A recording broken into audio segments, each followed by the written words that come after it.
the most significant climate change law ever.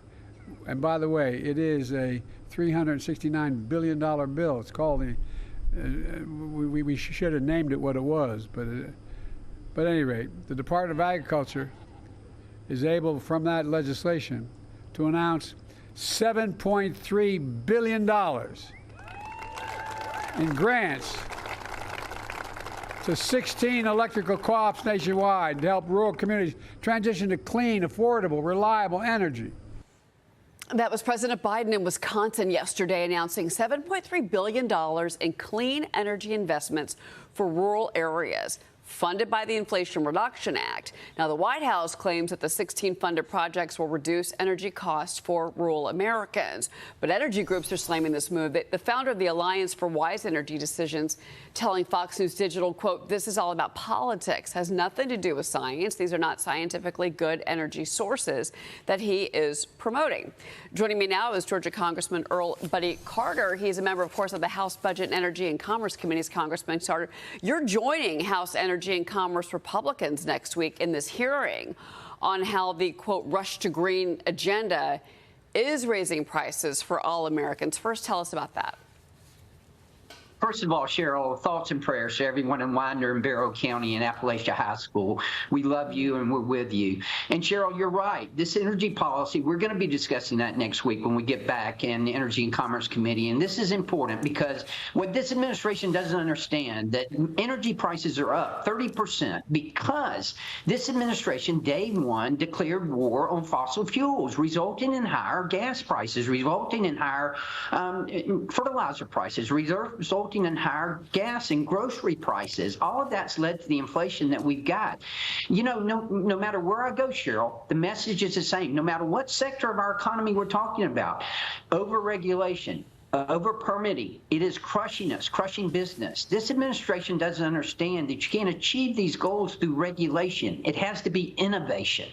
Yeah, well, we've seen that, of course, with the electric vehicle industry. And really quick, I do want to say, you know, President Trump was speaking at the Economic Club here in New York yesterday, and one of his proposals is to not just end the EV mandate, but he also said, and I thought this was interesting, take back unspent money from the Inflation Reduction Act and use that in other ways. Maybe it's pay down debt, but you know, kind of gut out that piece of it. I thought that was interesting.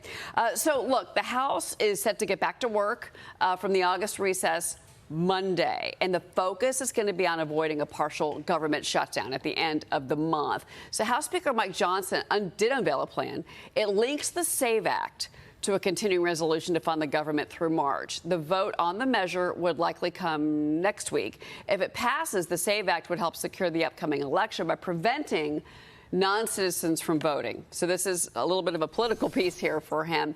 Senate Majority Leader Chuck Schumer telling Fox News Digital in a statement, as we have said each time we've had a CR, the only way to get things done is in a bipartisan way.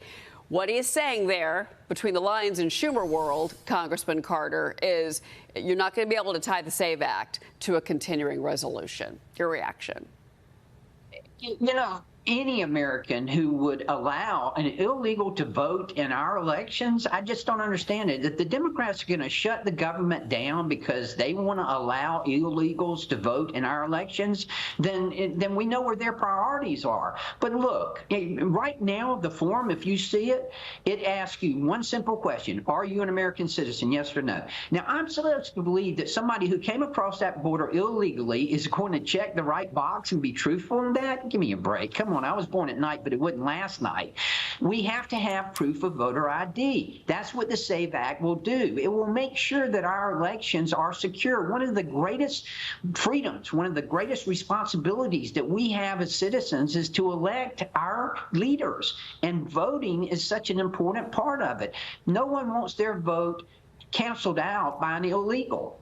Yeah, it's interesting because obviously the CR is going to be, and it always is, this political hot button, but there's going to be a lot on the docket, we should say, for the House. There's a lot of business that needs to be, addressed because of the August recess issue. I want to bring in Joe Borelli, Congressman. He's on set with me. He's got a question. Yeah, Congressman, I want to stay with the CR for 1 second because one of the criticisms of Kevin McCarthy was that he wasn't able to negotiate any of this policy stuff when he would negotiate these CRs in the past. How important is this CR for sort of the confidence that the conference has in the speaker right now in terms of keeping it on the docket? First of all, those were false accusations against Kevin McCarthy. I can tell you that. Actually, what Kevin was able to negotiate was good. We actually had NEPA reform. We had reform to the permitting process as a result of Kevin's efforts. So this is going to be important. It's going to be important for Mike Johnson's speakership.